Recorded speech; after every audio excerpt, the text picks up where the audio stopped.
읽겠습니다. 이사야서 61장 1절로 4절 말씀입니다. 하나님의 말씀은 이사야서 61장 1절로 4절 말씀입니다.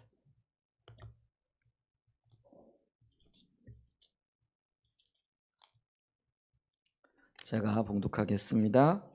주 여호와의 영이 내게 내리셨으니 이는 여호와께서 내게 기름을 부으사 가난한 자에게 아름다운 소식을 전하게 하려 하심이라. 나를 보내사 마음이 상한 자를 고치며 포로된 자에게 자유를, 갇힌 자에게 노임을 선포하며 여호와의 은혜의 해와 우리 하나님의 보복의 날을 선포하며 모든 슬픈 자를 위로하되 무릇 시온에서 슬퍼하는 자에게 화관을 주어 그 죄를 대신하며 기쁨의 기름으로 그 슬픔을 대신하며 찬송의 옷으로 그 근심을 대신하시고 그들의 의의 나무 곧 여호와께서 심으신 그 영광을 나타낼 자라 일컬음을 받게 하려 하심이라. 그들은 오래 황폐하였던 곳을 다시 쌓을 것이며 옛부터 무너진 곳을 다시 일으킬 것이며 황폐한 성읍 곧 대대로 무너져 있던 것들을 중수할 것이며. 아멘. 네, 주님의 이름으로 축복합니다. 우리가 주일날 아침에 십자가의 복음의 선자들에게 주어지는 유업에 대해서 쭉 살펴보고 있죠. 십자가의 복음에 섰다라는 것은 하나님과 인격적인 관계를 토대로 또 주님의 행하심을 보고 온 삶으로 주님의 일에 동참하는 자들을 가리키는 거죠. 그래서 하나님께서 예수 그리스도 안에서 우리에게 주신 구원과 또 의로움과 또 지혜와 거룩함이 바로 주님 안에서 내 거룩함이 되어지고 내 의로움이 되어지고 내 구속함이 되어지고 또 내 지혜가 되어지는 그런 삶을 살아가는 자들을 가리켜서 십자가의 복음의 선자들이라 이렇게 말씀드릴 수 있다라고 이야기를 했죠. 자, 그랬을 때 어떤 유업이 지어지는가? 가장 먼저는 우리의 삶이 하나님께로 회복이 되어지죠. 그래서 하나님이 내 삶 가운데 오시고 내가 하나님 안에 거하게 되어짐으로 하나님께서 주시는 그 삶의 기쁨 또 안식, 평강 이런 것들이 회복이 되어지는 거죠. 그 다음에 이제 하나님께서 우리 안에 오셔서 회복이 되어지면은 그 하나님의 영광이 우리의 삶을 통해서 드러나게 되어집니다. 그리고 그게 흘러나가게 되겠죠. 그걸 우리는 다른 말로 얘기하면은 이게 부흥이라 이렇게 얘기할 수 있습니다. 이게 부흥이라는 거는 뭐 흔히 우리가 얘기하듯이 교회의 어떤 숫자적인 부흥이나 외적인 부흥 뭐 이런 것들을 말하는 게 아니고요. 그런 것들도 포함이 되어지겠지만 정확하게 말하는 성경의 그런 부흥은요, 하나님이 내 삶 속에 가득 부어지는 거죠. 부어져서 차고 넘쳐 흘러 넘치는 거예요. 그래서 그것이 교회를 타고 흘러가고 또 이웃을 타고 흘러가고 세계 열방 가운데 흘러가는 거죠. 그게 이제 우리를 다른 말로 얘기하면은 하나님의 영광이 넘친다. 오늘 하나님의 영광이 함께 하신다. 이걸 우리는 가리켜서 부흥이라 이렇게 얘기할 수 있습니다. 그래서 우리가 십자가 복음 위에 서게 되어질 때 하나님의 부흥이 우리의 삶 가운데, 가정 가운데, 교회 가운데 더 나아가서는 이 지역과 온 나라 가운데 넘치게 되어지는 역사들이 있게 되어지는 거죠. 이제 그 다음에 또 다른 유업 중에 하나가 열방이라 이렇게 얘기를 했습니다. 이 열방은 하나님의 마음에 있는 것이죠. 그래서 주님이 행하시는 일들 중에 가장 큰 것 두 가지를 우리가 들라고 하면은요, 하나님은 잃어버린 영혼들을 찾아 구원하시는 거죠. 그래서 죄로 인하여 하나님과의 관계가 깨어졌던 모든 자들을 주께로 돌이키기를 원하시는 그 하나님의 열망이 계세요. 그리고 난 다음에 그렇게 주님께로 돌이킨 자들을 하나님께서 회복시키시고 성령으로 충만케 하시고 또 무엇보다도 그 성장과 성숙의 성품의 아름다움을 빚어짐이 있기를 원하시는 거죠. 이걸 우리가 성숙이라 혹은 성장이라, 다른 신학적인 용어로는 그거를 성화라 이렇게 얘기를 하죠. 근데 왜 이렇게 성장하게 하시고 성화를 하게 하시느냐면은 바로 이 하나님의 아들로 하여금 하나님의 아름다움을 선전하게 하려고 하신다라는 거죠. 그래서 성숙한 그리스도인들 또 이렇게 하나님의 영광을 맛본 그리스도인들이 하나님의 이름을 가지고 온 땅으로 나아가고 온 땅이 주님께로 돌이키는 거죠. 그래서 저와 여러분들의 삶을 보면서 세상 사람들이 이렇게 물어봐야 됩니다. 당신의 삶을 보니까 하나님이 함께 하시는 것 같습니다. 당신의 삶 속에 하나님의 영광이 보이는 것 같습니다. 그 비결을 내게 좀 가르쳐 주시겠습니까? 이렇게 물어봐야 되는 거예요. 이게 정상적인 그리스도인의 삶이라는 거죠. 그럴 때 열방이 돌아오는 거죠. 그래서 이 마지막 시대에 하나님께서는 이런 일들이 일어날 것이라고 말씀을 하고 계시죠. 그래서 이방의 10사람이 이스라엘 사람 한 사람을 붙잡고 너와 함께하는 여호와의 영광을 내게도 나누어 주라라고 이렇게 말하는 때가 올 거라는 거죠. 그게 정확하게 마지막 때에 저와 여러분들을 통해서 교회를 통해서 이루어질 하나님의 원대한 계획 중에 하나라는 것들을 우리가 기억을 해야 되죠. 이제 그다음에 오늘 살펴볼 놀라운 성령의 사역의 회복, 이게 십자가 복음 위에 선 사람들에게 주어지는 놀라운 유업 중에 하나다. 유업이라는 것은 우리가 잘 알고 있듯이 기업이고 유산이고 또 상속되어진 어떤 것들이라는 거죠. 그 다음에 또 하나 부의 유업이 주님께서 그 십자가의 복음 위에 선자들에게 주실 유업입니다. 근데 이 부의 유업이라는 것은 우리가 이렇게 들으면은 부자 되는가 보다, 이게 아니고요. 물론 뭐 부의 유업이라는 건 부도 함께 따라가는데요. 하나님의 영광을 전하고 주의 일을 감당할 수 있는 충분한 하나님의 은혜와 그리고 공급하심이 임한다라는 거죠. 아멘. 그래서 이 어떤 의미에서 보면 여러분, 우리에게 주어진 부들이요, 혹은 주어진 하나님의 어떤 공급하심들이요, 하나님의 영광을 위한, 하나님의 놀라운 일을 감당하기 위하여 주신 것들이라는 것들을 기억해야 됩니다. 근데 많은 경우는 우리에게 주어진 이 부를 가지고요, 우리는 자기의 어떤 욕망을 채우거나 아니면 나의 원하는 어떤 것들을 채우는 것으로 탕진해 버렸다라는 거죠. 교회도 마찬가지예요. 특별히 이 부흥시기에 하나님께서는요, 놀라운 이 부를 함께 주시는 거예요. 예를 들면 우리가 70년대 80년대 한국교회에 놀라운 하나님의 영광이 임하셨죠. 그래서 이 영광이 임하니까 교회의 숫자적인 어떤 증가도 있고요. 그리고 교회의 숫자적인 증가가 있으면서 동시에 교회에 놀라운 부가 함께 하게 되어졌던 거죠. 근데 이 부가 주어지는 거는 하나님의 영광을 위하여 주의 일을 감당하기 위한 도구로서 주어지는 건데, 교회는 그거를 자기를 위한, 또 자기의 명예와 자기의 이름을 드러내기 위한, 혹은 자기 자신을 유지하기 위한 곳에 탕진했다라는 거죠. 예를 들면은 교회가 예배당을 지나치게 화려하게 짓는다든지, 아니면은 또 이 뭐 교육관, 성교관, 심지어는 공동묘지, 뭐 이런 것들에 그 하나님께서 주신 어떤 그 유업들, 부의 유업들을 탕진해 버렸다라는 거죠. 뭐 교회도 필요하고요, 교육관도 필요하고요, 뭐 교회에 여러 가지 쓸모들이 있어요. 근데 그런 것들을 위해서 그럼 쓰지 말아야 된다? 그건 아니겠죠. 당연히 써야 되겠죠. 그러나 그럼에도 불구하고 초점이 내 교회를 위한 것, 혹은 자기만을 위한 어떤 것들에 쓰여지게 되어지면은 그게 탕진이 되어진다라는 거죠. 왜냐하면 목적이 그게 아니거든요.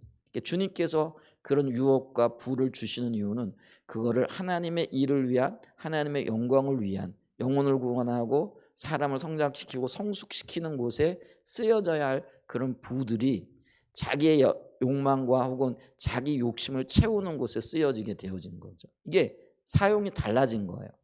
그렇게 되어지니까 하나님의 징계와 심판이 임하는 거죠. 그래서 어떤 의미에서 보면은 80년대 90년대를 지나가면서 한국교회에 위기가 오게 되어지는 거죠.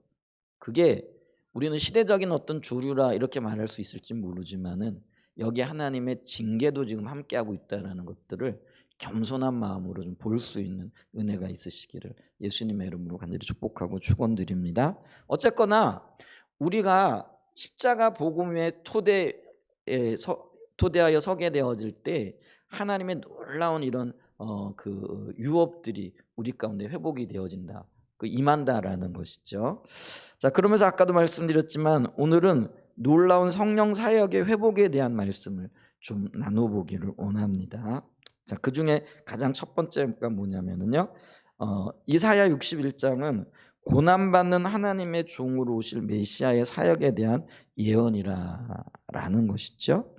자, 이사야서 하반부가 회복과 부흥에 대한 메시지가 집중적으로 선포되어지고 있다라고 말씀드렸죠. 근데 그 이사야 하반부에 보게 되면은 메시아에 대한 이야기가 많이 나와요. 근데 그 메시아에 대한 이야기 중에도 특별히 고난받는 종이라는, 메시아가 오시는데 그 메시아는 우리가 기대했던 혹은 이스라엘 백성들이 기도했던 심판주 왕으로 통치자로 오는 메시아가 아니라요, 고난받는 종으로 섬기는 종으로 오신다라는 거죠.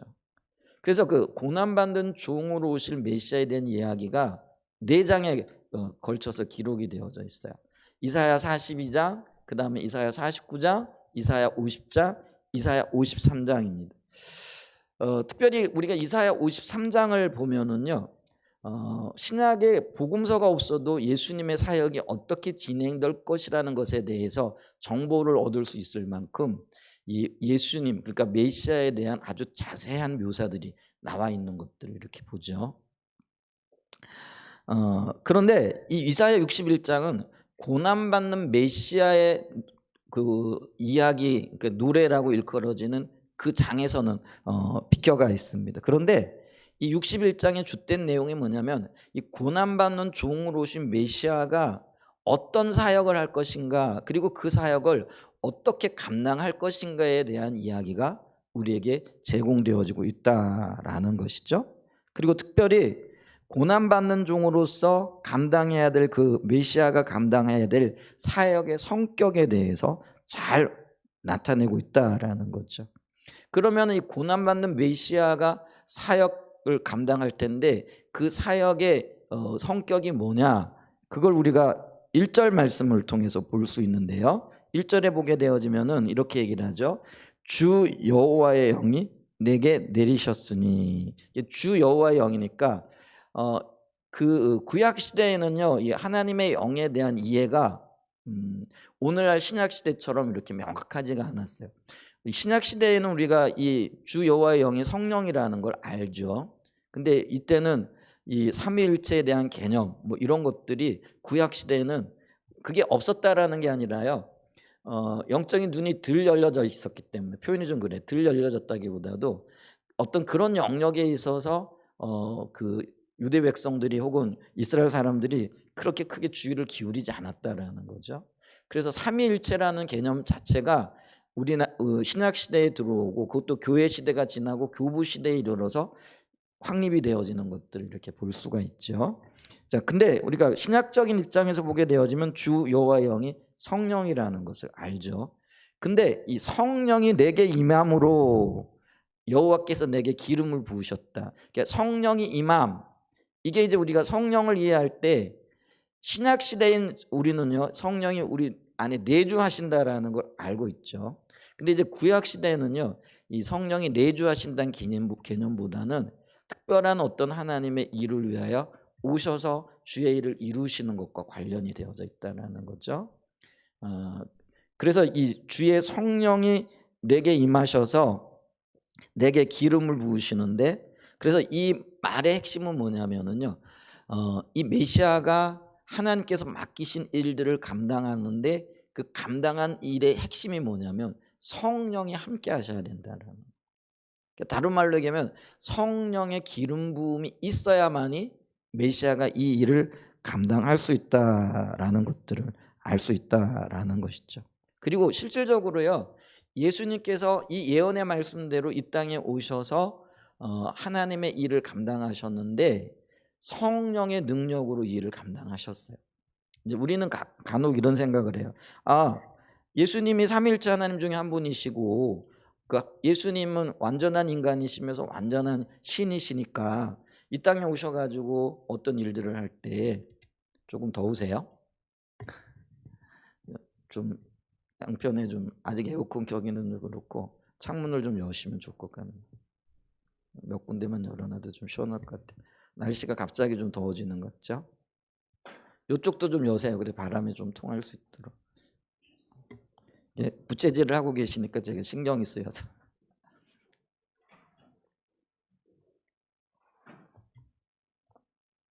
네, 조금 열면은 좋을 것 같아요.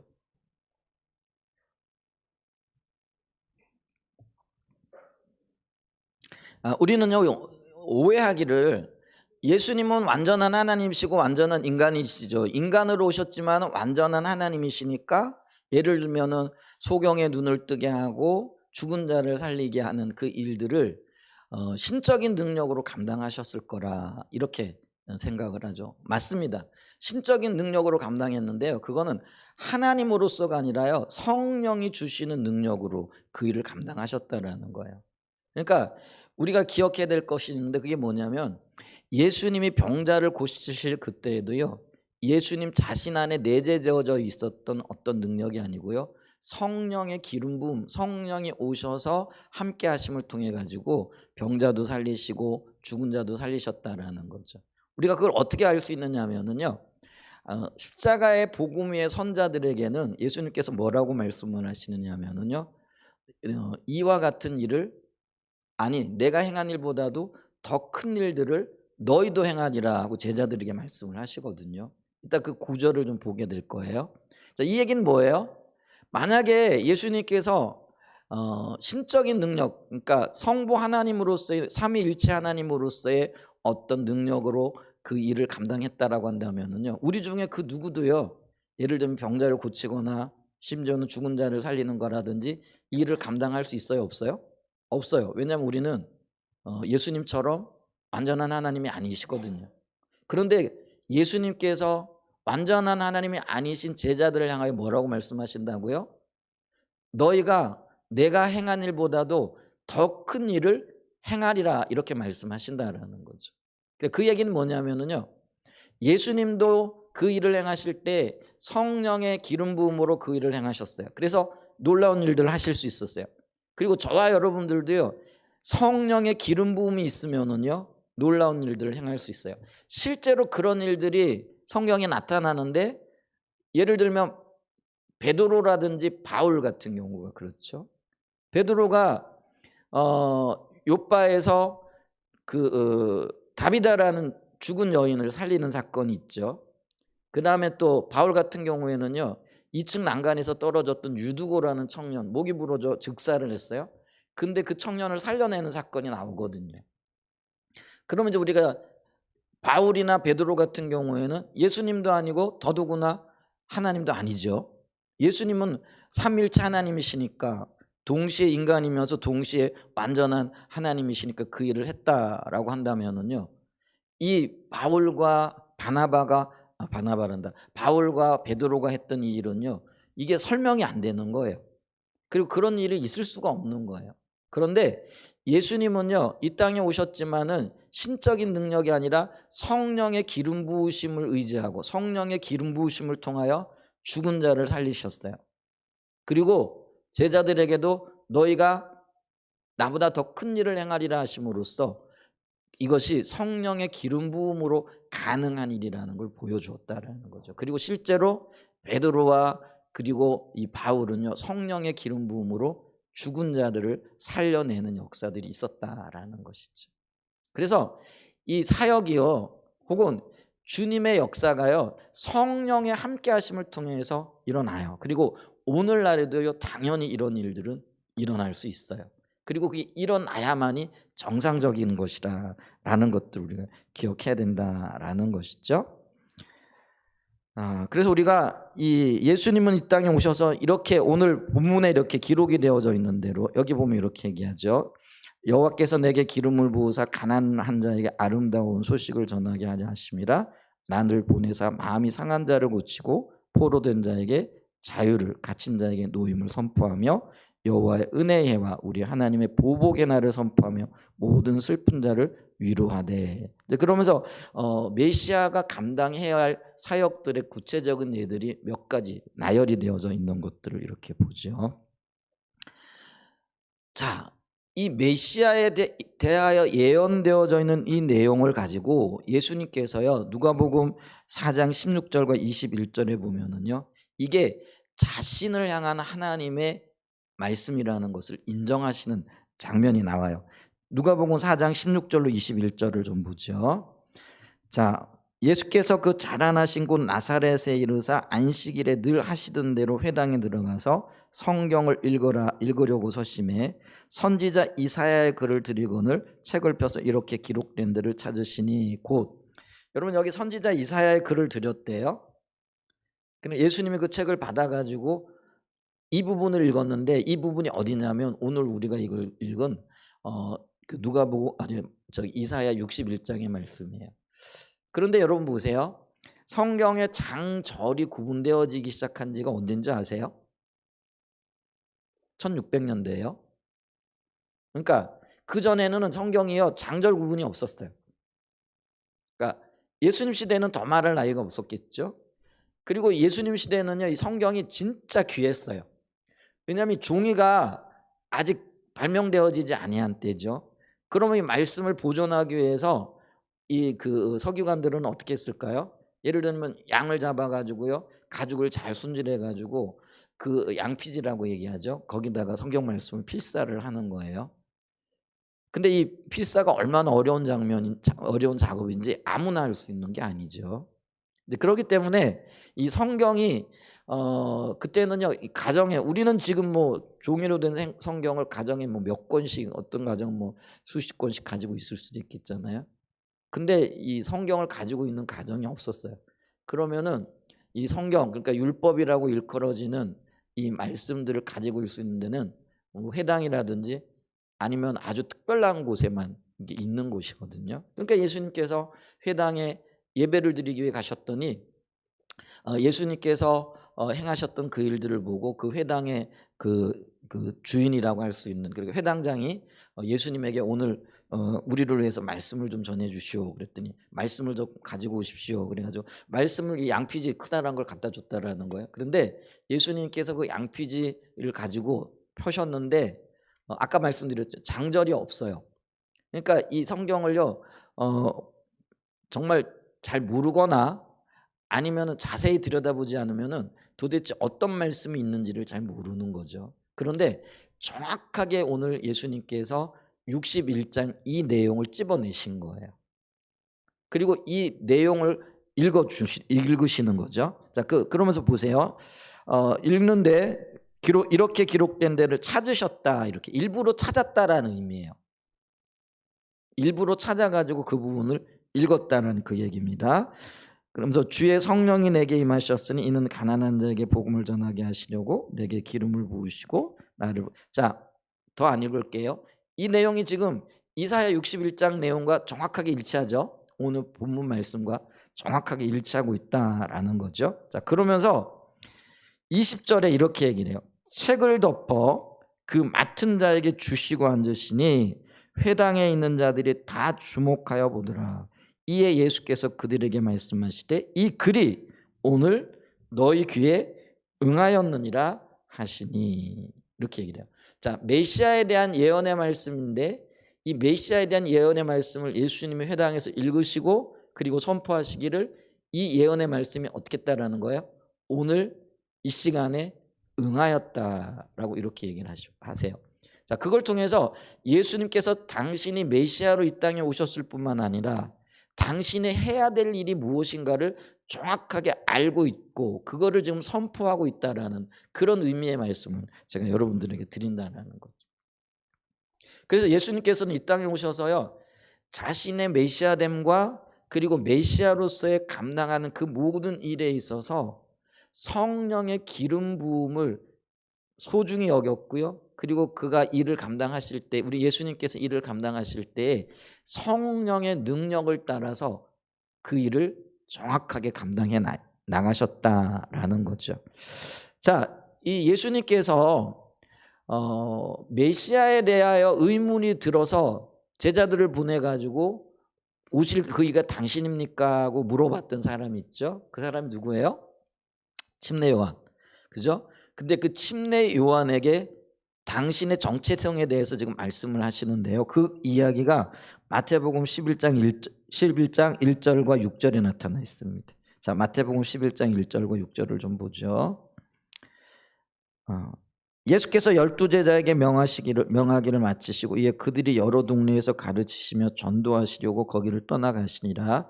요한이 옥에서 그리스도께서 하신 일을 듣고 제자들을 보내어 예수께 여짜오되 오실 그이가 당신이 오니까 우리가 다른 일을 기다리오리까. 예수께서 대답하여 이르시되 너희가 가서 듣고 보는 것을 요한에게 알리되 맹인이 보며 못 걷는 사람이 걸으며 나병 환자가 깨끗함을 받으며 못 듣는 자가 들으며 죽은 자가 살아나며 가난한 자에게 복음이 전파된다라.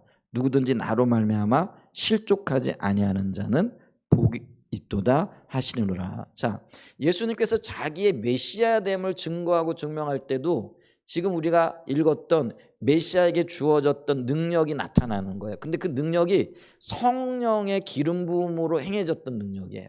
근데 성령의 기름 부음으로 행해졌던 그 능력을 가지고 자, 의심하지 말고 이러한 일들이 일어나고 있다라는 것을 요한에게 말해 주어라. 이렇게 얘기를 하는 거예요.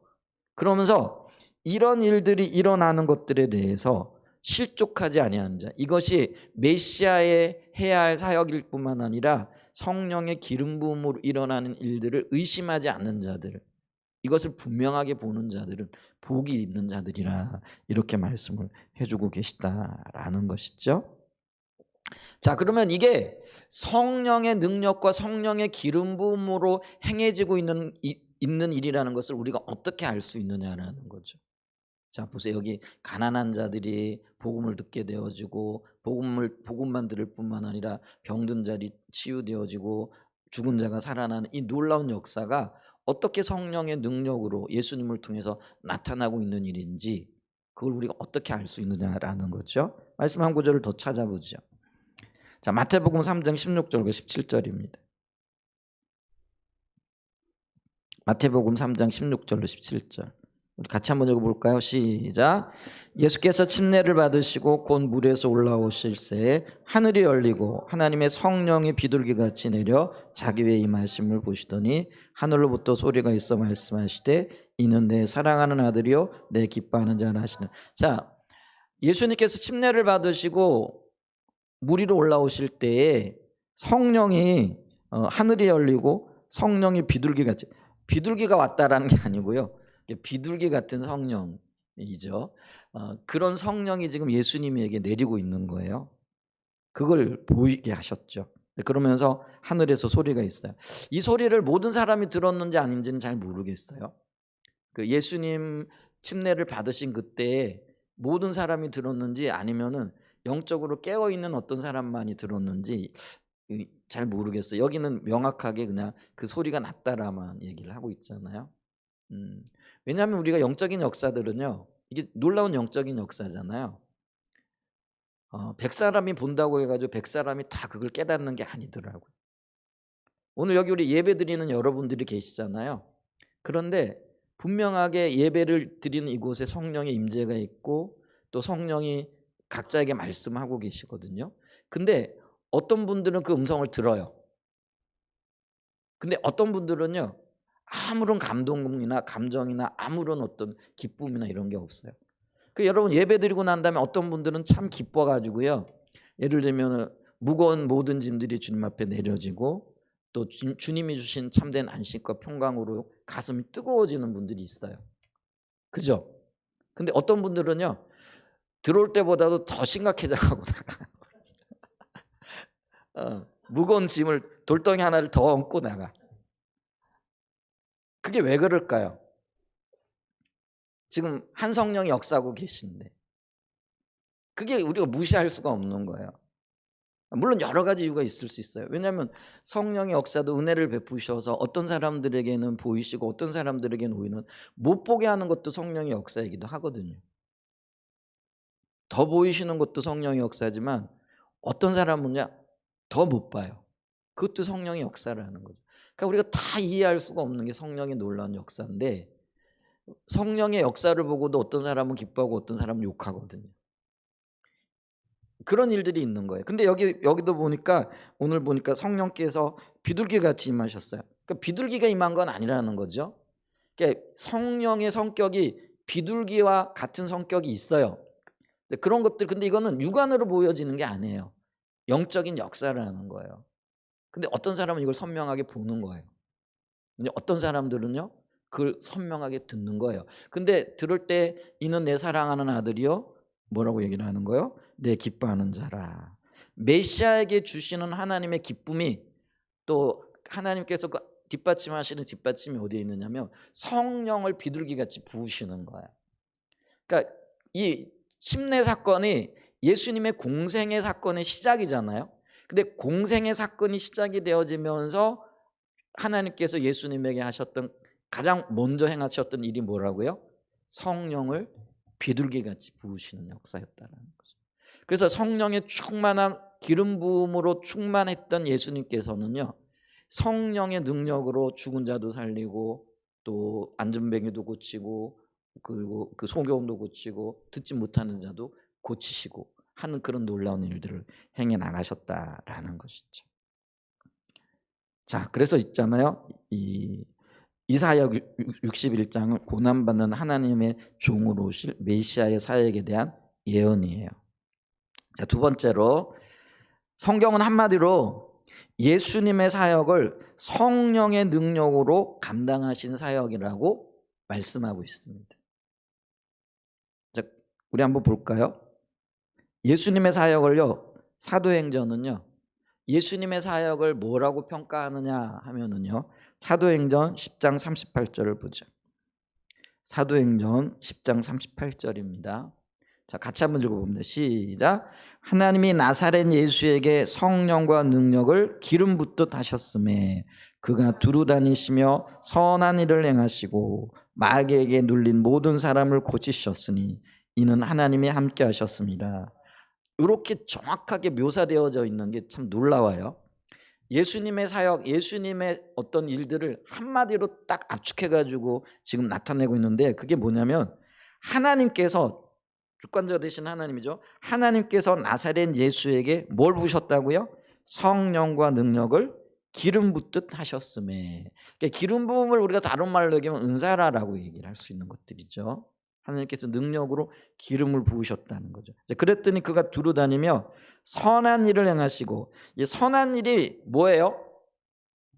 우리 선한 것 이러면 너무 이게 우리의 어떤 개념으로 익숙해져 가지고 아 예수님이 참 착한 일을 많이 하셨는가 보다 이렇게 생각하기 쉬운데요.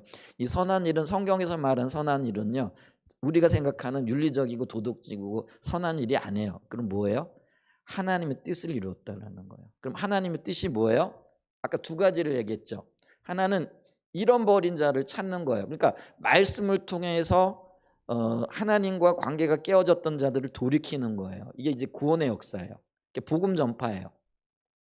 그리고 복음 전파에 부른 그 영혼들을 어떻게 하시겠다고요?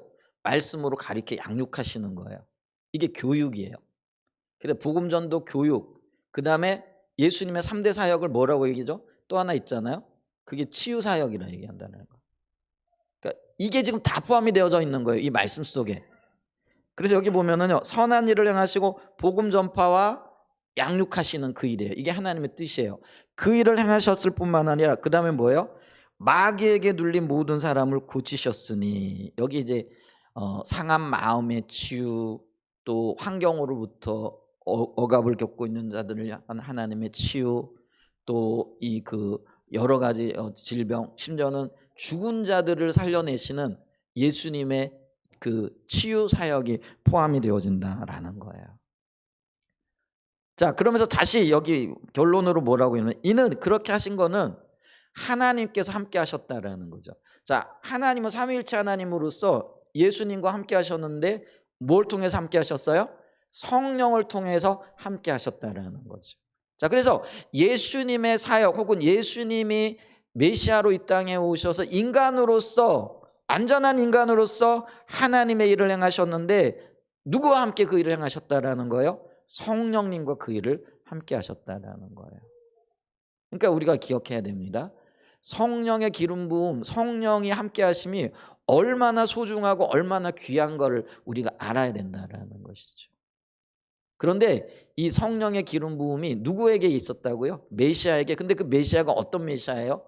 우리가 이사야 61장에 보면요. 고난받는 메시아였다라는 거예요. 이사야 하반부를 보면 이 고난받는다라는 거는요. 우리가 예수 그리스도께서 우리가 빌립보서 2장 5절 이하에 보게 되어지면 그는 근본 하나님의 본체시나 그러면서 자기를 비워 이 땅에 오신 거예요. 그게 고난이거든요. 그러니까 이 얘기는 뭐냐면은 하나님의 의도 앞에 자기를 죽이고 다른 말로 얘기하면 자기 십자가를 지고 하나님의 뜻을 이루어가는 사람들인 거예요. 저와 여러분들에 비하면. 그러면 우리가 이런 자기 십자가를 지고 주님의 뜻을 이루어가는 자로서 설 때만이 하나님께서 함께 하실 수 있는 그런 은혜를 베푸신다라는 거예요. 그게 이제 다른 말로 얘기했을 때 십자가 복음 위에 서야 된다라는 그런 의미가 되어진다라는 것이죠. 그래서 이 성경은요 한마디로 예수님께서 성령의 능력으로 자신에게 맡겨진 일들을 감당해 나가셨다라는 것이죠.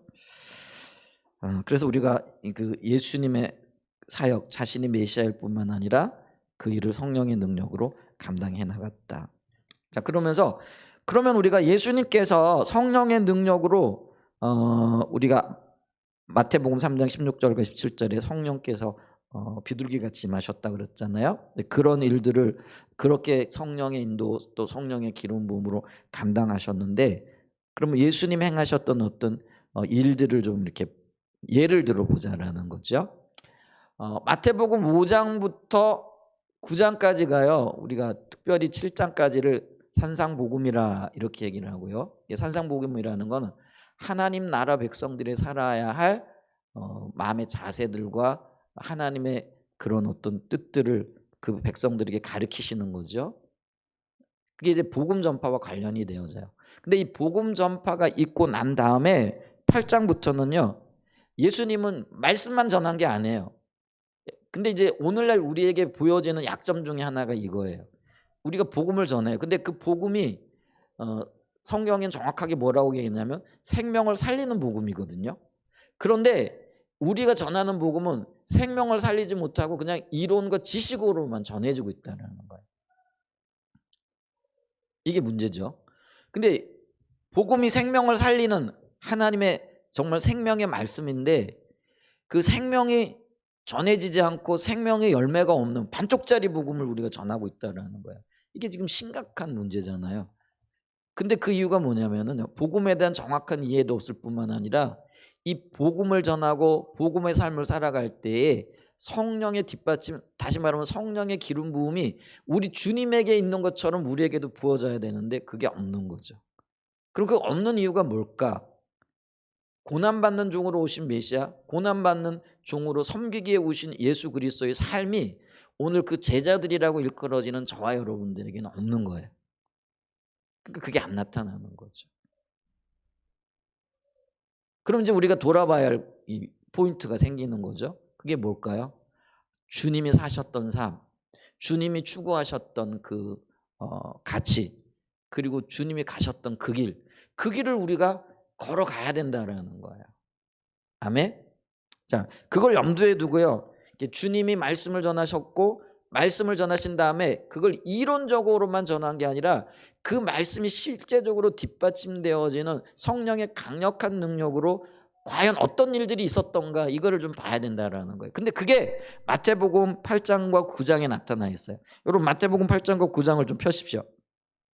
그걸 다 읽을 수가 없어요. 그래가지고 제가 여러분들에게 요약해서 읽어드릴 텐데 여러분 빠르게 좀 이렇게 문단을 넘어가면 문단이 뭐예요? 여러분 동그라미로 연결되어져 있는 거 있잖아요. 이제 그걸 좀 보면은 어떤 일들이 일어났는가 이걸 좀 볼 수 있어요. 자, 마태복음 8장 9장에 보면은 예수님께서요 문둥병자를 고치세요. 손을 얹어가지고, 그죠?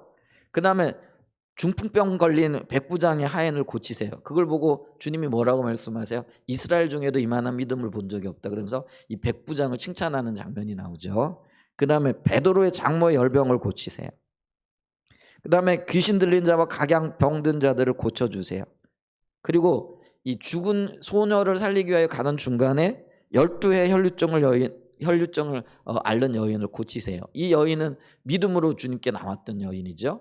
그래서 예수님의 옷가에 손물이라도 대면은 내 병이 고침을 받을 것이라 했을 때 주님이 뭐라고 말씀하시냐면 누가 내 옷에 손을 댔느냐 그랬더니 아니 예수님 무슨 말입니까? 지금 사람들이 이렇게 많아가지고 옴짝달싹도 없는 상황인데 예수님 손에 능력 예수님 옷에 손대고 부딪히는 건 당연한 거잖아요. 그랬더니 예수님이 단호하게 이걸 부인하시죠. 그러면서 아니다. 내게서 능력이 나갔다라는 거예요. 그러니까 예수님의 옷에 손을 댄 거는 단순한 어떤 혼잡 때문에 일어난 사건이 아니라는 거죠. 능력이 흘러나갔다라는 거예요. 성령의 기름 부음과 성령의 역사가 나타났다라는 거죠. 그게 이제 우리가 12회를 혈루증으로 알았던 여인이잖아요. 그리고 예수님 옷가에 손을 대기만 해도 내가 나음을 입으리라는 그런 간절함을 가지고 나왔던 여인의 얘기죠. 그다음에 우리가 다른 성경에는 달리다굼이라고 얘기하는 죽은 소녀를 살리신 이거 죽었던 이 사건 있죠.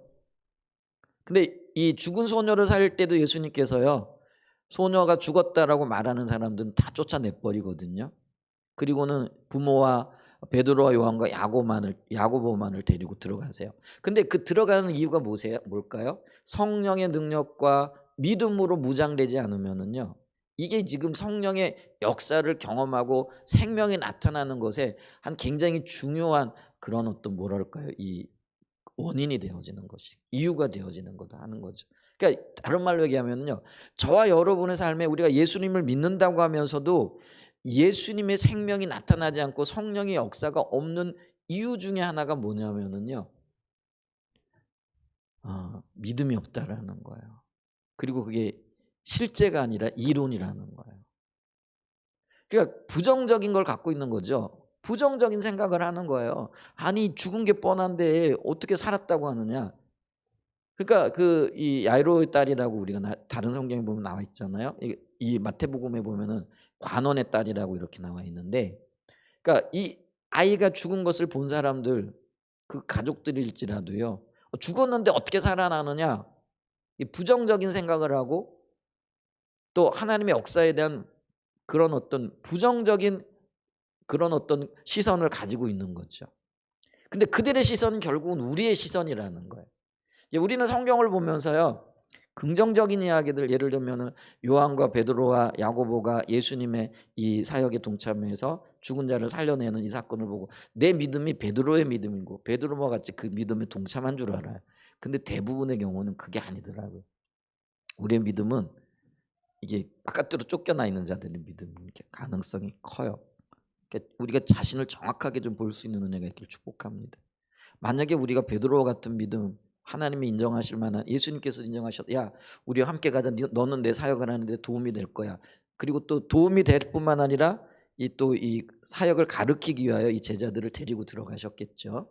긍정적인 어떤 평가가 있는 거예요. 만약에 우리에게 베드로와 같은 마음 자세 혹은 요한과 야고보가 가졌던 주님을 대한 어떤 신뢰가 있으면은요, 당연히 이 시대에도요, 우리의 삶을 통해서 예수 그리스도 또 성령께서 함께 하시는 열매들이 맺혀지고 또 어떤 그 일들이 일어날 거예요. 근데 우리가 예수 믿고 하나님의 자녀들이라고 하는데 우리 삶에 왜 이토록 성령의 역사가 또 하나님만이 하실 수 있는 일들이, 이게 성령 사역의 회복이잖아요. 왜 이렇게 없느냐라는 거죠. 우리가 그런 것들을 좀 돌아보면서 이 말씀들 앞에서 정말 절박하게 좀 자신을 세울 수 있는 은혜가 있기를 축복합니다. 그냥 아멘할 게 아니에요. 우리는 이 말씀들 앞에서 좀 깊이 생각하고 묵상하고 어떻게 하면 우리의 하나님의 생명이 우리 안에 흘러넘칠까, 이런 것들을 바라봐야 된다는 거죠. 아멘. 그리고 난 다음에 쭉 보세요. 8장 9장에 쭉 가면 전부 다 그런 얘기들이에요. 그러니까 맹인과 귀먹은 자들을 고치시는 예수님께서 성령의 기름 부음을 통해서 행하셨던 그 놀라운 역사들. 근데 그게 지금 마태복음 5장, 6장, 7장과 연결되어지는 거라는 거죠. 그게 동떨어진 사건이 아니고요, 연결되어지는 사건이라 말씀으로 무장하고 하나님 나라 백성으로서 가져야 할 그런 어떤 자세와 태도들, 믿음들, 이게 이제 제대로 들어가야 되는 거죠. 그리고 난 다음에 성령의 능력으로 역사들이 나타나는 것이다 라는 거죠.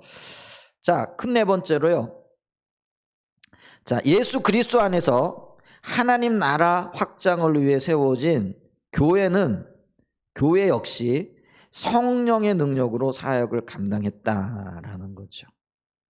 자, 예수님께서 성령의 능력으로 자신의 사역을 감당하셨죠.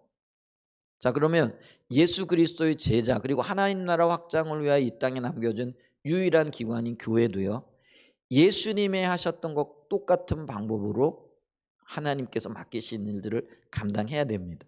그러니까 초대교회는요 정확하게 그 길을 따라갔어요. 그러니까 예수님이 하셨던 그 길을 따라가면서 그대로 그 일을 이루어냈다라는 거죠. 그렇게 해야 되는 이유가 뭐냐면은요, 예수님께서 부활하시고 난 다음에 승천하시기 직전에 제자들에게 그 일을 당부하셨기 때문에 그렇다라는 거죠. 누가복음 24장 44절로 49절을 좀 보죠. 누가복음 24장 44절로 49절 이렇게 얘기를 합니다. 또 이르시되 내가 너희와 함께 있을 때 너에게 말한 바 곧 모세의 율법과 선지자의 글과 시편의 날을 가리켜 기록된 모든 것이 이루어져야 하리라 한 말이 이것이라 하시고, 예수님의 부활이에요. 그리고 부활하시고 난 다음에 지금 하시는 말씀이에요. 이에 그들의 마음을 열어 성경을 깨닫게 하시고 또 이르시되 이같이 그리스도가 고난을 받고 제3일에 죽은 자 가운데서 살아날 것과 또 그의 이름으로 죄사함을 받게 하는 회개가 예루살렘에서 시작하여 모든 족속에게 전파될 것이 기록되었으니 너희는 이 모든 일의 증인이라. 49장 같이 읽습니다. 볼지어다 내가 내 아버지께 약속하신 것을 너희에게 보내리니 너희는 위로부터 능력으로 입혀질 때까지 이 성에 머물라 하시라. 자, 하나님께서 메시아에게 약속하셨을 뿐만 아니라 메시아 안에 있는 모든 그 제자들에게도 동일한 약속을 하셨어요. 근데 그 약속이 뭐냐면은요, 성령이라는 거예요. 근데 예수님께서는 이 성령을 지금 뭐라고 얘기를 하는 거예요? 위로부터 능력으로 입혀지는 것.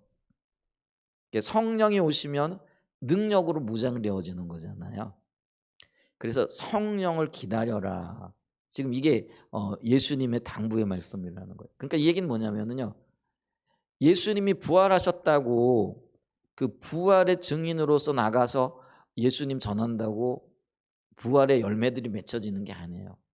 부활하신 예수님을 목격하고 그들은 하나 더 기다려야 될 게 있는데, 그게 뭐냐면 성령의 능력으로 입혀져야 될 거라는 거죠. 근데 그게 이루어진 게 언제예요? 오순절 마가의 다락방이잖아요. 자, 그러면서 다시 한번 우리가 사도행전 1장 4절과 9절에도요 동일한 말씀을 지금 하시는 거죠. 이 말씀은 예수님이 승천하실 그때 쳐다보던 500명의 사람들에게 주어진 말씀이기도 하다라는 거죠. 자, 보세요. 4절 사도행전 1장 4절과 9절에 보면은요, 사도와 함께 모이사 그들에게 분부하여 이르시되 예루살렘을 떠나지 말고 내게서 들은 바 아버지께서 약속하신 것을 기다리라. 요한은 물로 침례를 베풀었으나 너희는 몇 날이 못되어 성령으로 침례를 받으리라. 그들이 모였을 때 예수께 여쭈어 이르되 주께서 이스라엘 나라를 회복하심이 이때이니까 이르시되 때와 시기는 아버지께 자기의 권한에 두셨으니 너희가 알 바 아니오. 오직 같이 읽습니다. 성령이 너희에게 임하시면 너희가 권능을 받고 예루살렘과 온 유대와 사마리아와 땅끝까지 이르러 내 증인이 되리라 하시니라. 이 말씀을 마치시고 그들이 보는 데 올려져 가시니 구름이 그를 가려 보이지 않게 하더라. 아멘.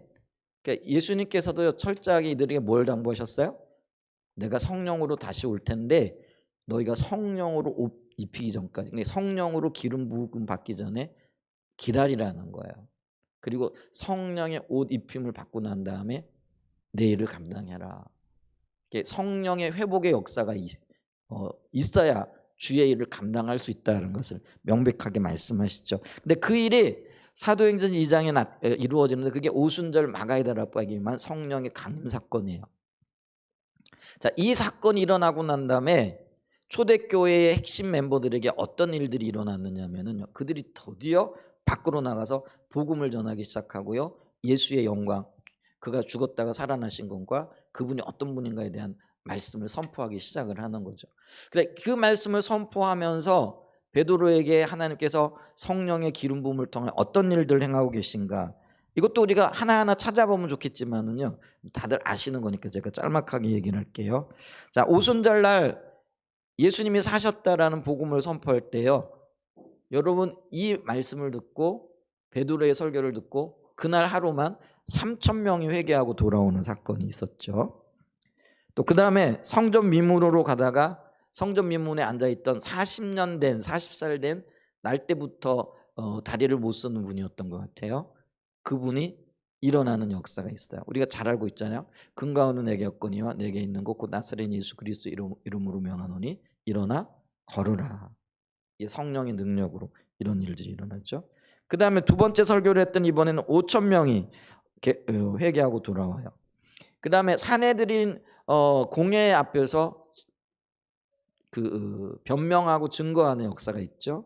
근데 그때 사람들이 놀라요. 아니 배운 적이 없는데 우리가 볼 때 이렇게 무식한 사람들이 어떻게 이렇게 논리정연하게 얘기를 하냐 하면서 오히려 그 사내들이 공회 회원들이 놀라는 역사들이 있었죠. 그리고 풀려나서 통성 기도할 때요 땅이 흔들리고 그곳에 치유의 역사가 일어났고요. 또 아나니아와 삽비라 있죠. 하나님께서 그들의 동기를 정확하게 구분해 내시는 거죠. 베드로를 통해 가지고. 그다음에 또 많은 그 사도들이 기적과 표적을 행하고요. 놀라운 치유와 회복의 역사가 있고요. 또 우리가 아까 봤던 중풍병자 애니아가 치유되어지고요. 죽은 도루가가 살아나고요. 그다음에 로마 백부장의 집에 그 우리가 환상과 기적들을 알고 있죠. 그리고 그 집에 가서 복음을 전했더니 그들이 돌이켜 회개하고 성령이 강력하게 임하는, 그러니까 오순절 마가의 다락방에서 일어났던 것과 똑같은 역사가 그 이방인이었던 고넬료의 집에서도 일어나는 거예요. 그러니까 이 얘기는 뭐냐면요, 베드로가 이 놀라운 일들을 이루어 나갈 때 베드로의 개인의 능력이 아니었다고 하는 거예요. 그가 특별한 어떤 능력이 있은 게 아니라요, 성령의 기름 부음이 그와 함께 하니까요 이런 놀라운 일들이 일어났다는 거죠. 후발주자였던 바울도 좀 볼까요? 바울이 성령의 인도를 받고 선교사로 부름을 받아 가죠. 근데 선교사로 부름을 받아 그 파송을 받을 때도요 성령이 역사하시잖아요. 그래서 안디옥 교회가요 자기들의 원함이 아니라요 성령의 인도를 따라서 바울과 바나바를 파송하게 되어지는데요. 그가 바보섬에 갔을 때에 복음 전하는 걸 방해하는 박수 엘루마가 있었잖아요. 근데 이 엘루마의 눈을 성령의 능력으로 멀게 하죠. 또 루스드라에서도 역시 안전뱅이를 일으키고요. 빌립보에서는 자주장사 루디아를 강가에서 복음을 전하는데요. 루디아가 그 말씀을 듣고요 마음이 뜨거워지죠. 여러분 사람이 말을 잘한다고 해가지고 마음이 뜨거워지고 그럴 수 있을까요? 예를 들면 어떤 면에서는요 예수의 죽으심, 이 부활 이게요 어떤 사람들에게는 진짜 현실성 없는 이야기예요. 정말 뜬구름 잡는 이야기잖아요. 제가 가끔 얘기를 해요. 우송대에 가가지고 학군단 아이들하고 성경 공부를 했어요. 그러면서 이제 복음을 전했더니 그 아이 중에 하나가 이런 얘기를 하는 거예요. 목사님, 그 아이는 이제 교회를 안 다니네. 목사님 이렇게 그 아이는 이제 뭐 점심 이제 우리가 가져가서 밥도 먹고 뭐 이러니까 이제 밥 먹으러 오는 아이예요. 쉽게 얘기하면. 근데 이 아이가 이런 고백을 하잖아요. 뭐 어떤 고백을 하냐면, 아니 목사님 그렇게 비현실적인 이야기를 이렇게 하세요. 얘기를 하는 거예요. 저는 복음을 전하고 예수님의 죽으심과 부활과 여기에 생명이 있다고 그래 구원받아야 된다고 열심히 이야기를 하는데 이 아이는요 이런 얘기가 하나도 현실감 있게 안 다가오는 거예요. 마치 무협지를 읽는 것 같은 느낌이래요. 무협지 보면은 막 사람이 공중에 붕붕 떠다니고 막 그랬잖아요. 막 바람을 막 일으키고 막 이런 일들이 나오잖아요. 이 아이는 그런 걸 많이 읽었나 봐요. 요즘은 게임에도 그런 게 있나 봐요. 게임을 많이 하는 아이였는데 그런 거예요. 이게 너무나 비현실적이라는 거예요. 그런데 이 비현실적인 이야기를 들을 그때 그것이 진짜 들려지고 깨달아지고 보여지는 거는요 성령이 역사하시지 않으면 안 되는 거예요. 아멘. 루디아가요 그 강가에서 복음을 들었어요. 모르겠어요. 사도 바울이 뭐 붙잡고 열심히 이야기했는지 아니면 그냥 복음을 외치듯이 전했는지 모르는데, 근데 그때 성령이 일어나서 한 사람의 인생이 바뀌고요. 이 루디아를 통해 가지고 빌립보 교회가 함께 세워지는 거죠. 빌립보 간수와 함께. 빌립보 감옥의 간수와 함께. 그러면서 이 교회가 정말 하나님의 역사를 위해서 귀하게 쓰임 받는 교회가 되어지는 거예요. 나중에 그 우성대 학생은 예수님을 영접했어요. 6개월인가 1년이 가까이 지나가지고 비현실적이라고 이야기했던 그 아이가 계속 만나고 복음을 듣고, 그게 성령의 역사인 거죠. 성령이 일하지 않으시면 이런 일들이 일어날 수 없다라는 거죠. 그 다음에 빌립보 감옥에서 옥문이 열려지는 사건들, 예배소에서 왜 그 복음 전하는 걸 방해했던 귀신 들린 소녀 있잖아요. 근데 그 귀신이 떠나가는 역사가 있었고요. 두란노 서원에서 온갖 치유와 죽기 역사가 있었고요. 또 두로아에서는 2층 난간에서 떨어진 유두구가 살아나는, 멜레데 섬에서는요, 사도행전 27장에 보면 그런 얘기가 나오죠. 독사에 물렸어요. 근데 죽지 않아요. 그리고 그곳에서 부블리오와 부친과 병자들을 기도하고 치유함으로 하나님께, 예수님께로 돌이키는 놀라운 일들이 일어나잖아요. 근데 그 일이 바울과 베드로의 개인적인 능력으로 행해졌느냐? 아니라는 거예요. 성령의 역사로 그 일들이 이루어진 거예요. 그러니까 그 일을 예수님이 하셨을 뿐만 아니라 예수님의 제자들과 초대교회 교회 교인들도 그 일을 했다라는 거예요. 초대교회 교인 중에 누가 있어요? 빌립보 교회 있잖아요. 이 빌립보가, 우리가 사도행전 8장 5절 좀 볼까요? 사도행전 8장 5절을 좀 보죠. 자, 빌립이 사마리아 성에 내려가 그리스도를 백성에게 전파하니 무리가 빌립의 말도 듣고 행하는 표적도 보고 한 마음으로 그가 하는 말을 들으니. 자, 무리가 빌립의 말을 들었대요. 전도를 들었다라는 거예요. 근데 말만 들었어요? 말만 갖고는 안 돼요. 성령의 능력으로 뭐가 나타나야 되는 거예요? 행함이 있어야 되는 거예요. 근데 오늘날 복음 전하는 게 이렇게 힘든 이유 중에 하나가 뭐예요? 우린 말만 하거든요. 삶에서 주님을 따르는 제자의 그 십자가를 지는 고난이 없고 섬김이 없어요. 그러다 보니까 주님의 뒷받침이 없고 성령의 역사가 너무나도 제한적이라는 거예요. 여전히 교회에요, 치유의 역사가 있어요. 저희 교회도 그런 일들이 종종 나타나죠. 뭐 이렇게 아파가지고 오셨던 분들, 우리 함께 기도해요. 그러면 이제 기도 응답이 있고 또 치유되어지고 이런 일들이 나타나요. 심심찮게 나타나죠. 근데 그게 너무나 빈번하게 나타나도 그게 어떤 면에서는요, 초자연적인 것들이 자연스럽게 나타나야 되는 거예요. 그게 성경이 말하고 있는 바이거든요. 근데 그런 것들이 너무나 어떤 면에서는 제한적으로 나타나고 있는 거죠. 근데 복음이 증거되어지는 곳에 이런 것들이 일상적으로 나타났다는 거예요. 예수가 왕이다, 왕이신 하나님께서, 왕이신 예수님이 통치하심으로 병든 자가 치유되어지고 상한 마음이 위로함 받고 하는 이런 일들이 일어나야 된다라는 거예요. 그 일이 지금 사마리아 성에 나타났다라는 거예요. 빌립에 가서 복음을 전하고 복음 전하는 그것이 말 그대로 성취되어지고 이루어지는 것들이 나타난 거예요. 그러니까 빌립의 말도 듣고 행하는 표적도 보고 한 마음으로 그가 하는 말을 따르더라. 7절에 많은 사람들에게 붙었던 더러운 귀신들이 크게 소리를 지르며 나가고 또 많은 중풍병자와 못 걷는 사람이 나으니 그 성에 뭐가 있었다고요? 큰 기쁨이 있더라. 성령이 함께 하시고요, 또 주님이 뒷받침하게 되면 이 기쁨이 있어요. 근데 오늘날 예수 믿는다고 하면서 우리 안에 이런 기쁨이 있느냐라는 거예요. 조그만 일만 있어도 우리는 그걸 견뎌낼 만한 힘과 능력을 상실하고 있다는 거죠. 주님이 함께 하시고 우리의 삶의 통치자가 되시고 우리의 주인이 되시고 또 우리를 지키시되 끝까지 지키시고 성령께서 함께 하심으로 우리의 모든 난관들을 극복할 수 있는 능력을 가지신 분이 우리 예수님이시고 하나님이시라면, 그게 우리가 분명한 믿음이라고 한다면 우리 삶에 일어나고 있는 여러 가지 조그만 일들 때문에 그렇게 낙심하고 그렇게 뒤로 물러나가지고요, 하나님 살아계시냐, 하나님 표현이 좀 그런데요, 하나님 도대체 뭐 하고 계시냐, 이런 말은 안 할 거라는 거예요. 이런 생각 자체도 안 할 거라는 거죠. 여러분 얘기하는 게 아니고요, 제 얘기하는 겁니다. 그러면서 돌아보는 거예요. 그리고 우리가 이것을 좀 봐야 된다는 거예요. 아멘. 보세요. 그래서 예수님이 그런 삶을 사셨고요, 예수님께 세우신 교회가 그런 삶을 살았어요. 그러면 교회라고 일컬어지는 오늘날 저와 여러분들이 교회잖아요. 그죠? 예수 그리스도를 믿는 믿음의 사람들이잖아요. 그러면 우리가 기억해야 될 거예요. 오늘날의 교회와 성도들 역시 성령의 능력으로 이 일들을 감당해야 된다는 거예요. 복음을 전할 뿐만 아니라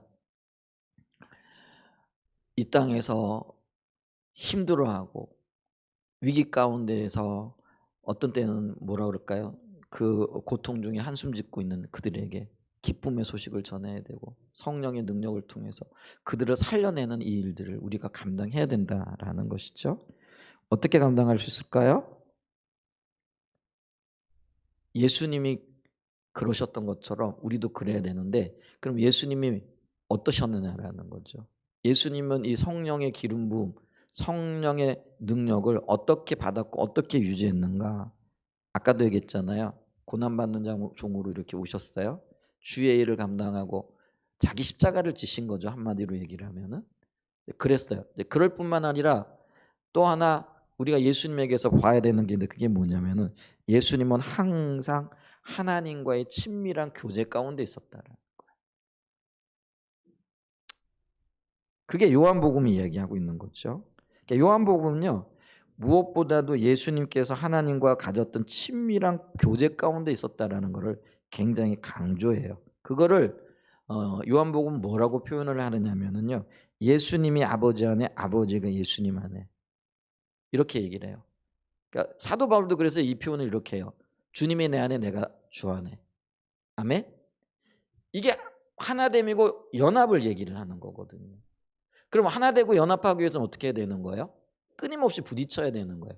어떤 사람들이 친해요? 여러분? 어떤 사람이 친해요? 매일 아침 저녁 만나고 밤낮으로 만나고 하루 종일 붙어 있는 사람이잖아요. 이게 부딪히는 거예요.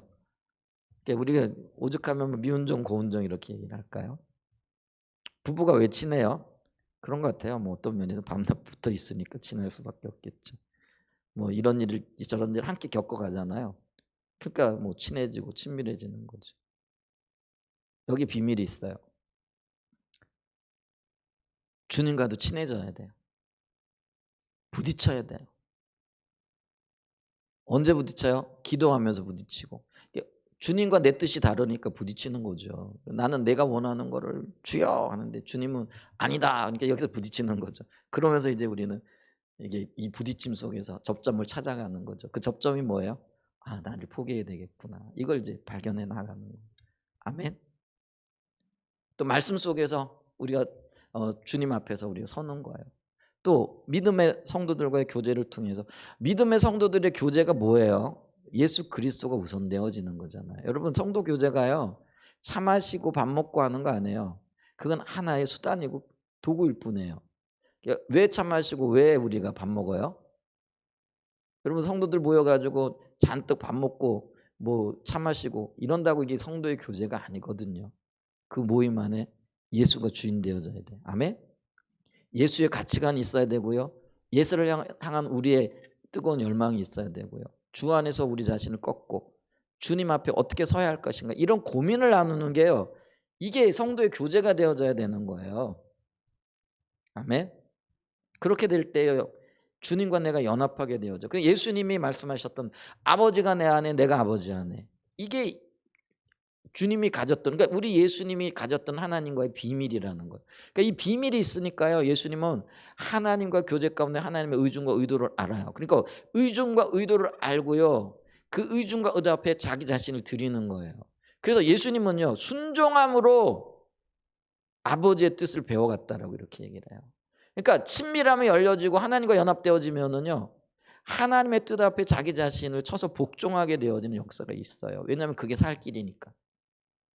아멘. 그게 우리가 해야 될 일이라는 거예요. 주님을 찾고 구하고 주님의 뜻을 이루어가기 위해서 나를 쳐서 주님 앞에 복종해 나가야 되는 거예요. 근데 그게 주님을 알 때 일어나는 거예요. 그래서 아는 것이 어떤 면에서는 믿음이에요. 내가 하나님을 얼마만큼 아느냐가 내 믿음의 주소고 수준이 되어진다는 것이죠. 주님과의 인격적인 교제, 친밀한 교제를 누려야 된다는 거예요. 요한복음 10장 37절과 38절이에요. 자, 예수님이 하신 말씀이에요. 만일 내가 내 아버지의 일을 행하지 아니하거든 나를 믿지 말려니와 내가 행하거든 나를 믿지 아니할 자도 그 일을 믿으라. 그러면 너희가 아버지께서 내 안에 계시고 내가 아버지 안에 있음을 깨달아 알리라 하시니. 요한복음 14장 10절과 12절 말씀에도 이렇게 얘기를 하고 있어요. 내가 아버지 안에 가고 아버지는 내 안에 계신 것을 내가 믿지 아니하느냐? 내가 너희에게 이르는 말은 스스로 하는 것이 아니라 아버지께서 내 안에 계셔서 그의 일을 하시는 것이라. 내가 아버지 안에 가고 아버지께서 내 안에 계심을 믿으라. 그렇지 못하게 하던 행하던 그 일로 말미암아 나를 믿으라. 내가 진실로 진실로 너희에게 이르니 나를 믿는 자는 내가 하는 일을 그도 할 것이요 또한 그보다 큰 일도 하리니 이는 내가 아버지께로 감이라. 예수님의 말씀이에요. 예수님과의 친밀한 교제를 누렸던 그 예수님은요, 예수님 마음을 알았어요. 그러니까 예수님의 마음을 아니까 예수님 앞에 순종하게 되는 거죠. 그러니까 순종하는 그 예수님을 하나님이 뒷받침하시는 거죠. 성령의 능력으로. 그러니까 예수님이 제자들에게도 그 얘기를 하시는 거죠. 내가 하는 일을 너도 할 거야. 나를 믿는 자는. 그리고 또한 그보다 큰 일도 하리니. 아버지께서 하시고 성령께서 하시기 때문에 그렇다라는 거죠. 자, 이제 말씀을 좀 마무리하려고 해요. 오늘 우리가요, 그리스도의 제자로 살아간다 말하면서 주님과의 친밀한 관계를 추구하지도 원하지도 바라보지도 않고 그냥 내 욕심을 따라서 아니면 자기 중심적인 삶을 살아갑니다. 그러면 주님과의 친밀한 관계가 안 열려요. 주님과의 친밀한 관계가 안 되면 성령의 능력, 성령의 뒷받침 이것도 없어요. 근데 지금 정확하게 우리의 삶이 그 자리에 있다라는 거죠. 그러면 하나님의 그 뒷받침으로 그토록 놀라운 일을 이루셨던 예수님과 예수님의 제자들, 그들의 삶을 보자라는 거예요. 아까 그들의 삶 가운데 나타났던 이 수많은 열매들, 수많은 이 역사들 경이롭잖아요. 근데 이 일이 어떻게 이루어졌어요? 성령의 뒷받침으로, 성령의 기름 부음으로 이루어졌다라는 거죠. 근데 그 비결이 뭐라고요? 아버지가 내 안에, 내가 아버지 안에. 그게 바로 십자가 복음 위에 철저하게 서는 거죠. 십자가 복음 위에 철저하게 서게 되어질 때 우리가 원하지 않아도요, 우리 주님에게 나타났던 그런 삶의 열매들, 바울과 베드로에게 나타났던, 빌립 집사님에게서 나타났던 그런 삶의 열매들이 우리에게도 나타날 거라는 거예요. 그걸 성경이 지금 말씀하고 있다라는 거예요. 그게 우리에게 주어진 유업이라는 거예요. 우리가 십자가 복음에 서게 되어질 때 아까 회복과 열방, 부 이것뿐만이 아니라요, 놀라운 성령의 함께하심, 뒷받침하심이 나타날 거라는 거죠. 우리에게 주어진 숙제가 있습니다. 우린 주님을 찾아야 되고요, 주님과의 친밀한 교제 안에 거해야 되고요, 온전한 연합을 이루어야 됩니다.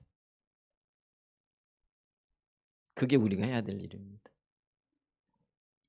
우리 기독교 신앙은요, 몇 가지 종교적인 일을 행하는 게 아니에요.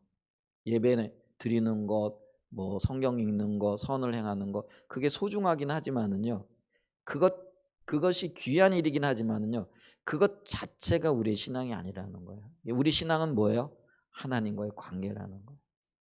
하나님과의 친밀한 교제라는 거예요. 이 교제가 되어지면은요, 자연스럽게 예배 드리게 되겠죠. 기쁨으로 헌신하겠죠. 또 뭐 기도도 하겠죠. 그건 열매인 거예요. 근데 우리가 그런 것들에 초점을 맞추고 이제까지 왔다라는 거죠.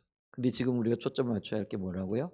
하나님과의 친밀한 교제 가운데 주님의 뜻을 알고 그 뜻 앞에 우리 자신을 드리는 거예요.